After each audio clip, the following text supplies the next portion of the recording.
هلو.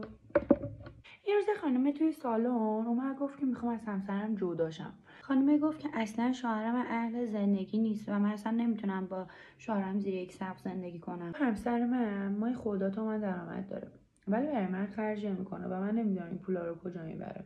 ولی جالب ترین قسمت ماجرا یه چیزی بود که الان اگر بهتون بگم شوکه میشین.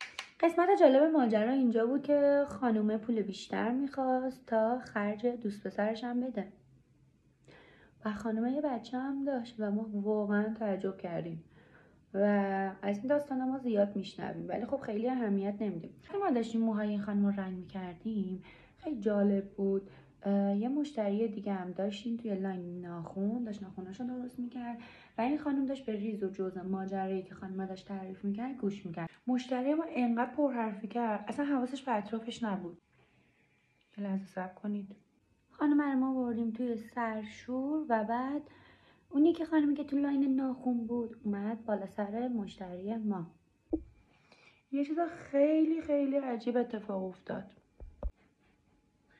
میدونین چیش عجیب بود؟ اینکه دیدیم مشتری لاین ناخون دوست مشتری ما عذاب درآمد.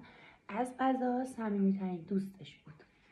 مشتری ناخون وقتی مشتری رنگ رو دید بهش گفت تو که اصلا مجردی، مگه تو اصلا ازدواج کردی همچین داستانی رو داری بر بچه‌ها تعریف میکنی؟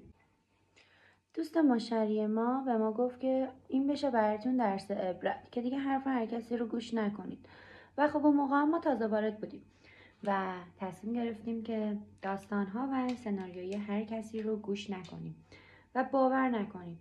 قرار نیست که داستان هر کسی رو میشنویم تعجب کنیم. درس امروز هر حرفی رو باور نکنیم.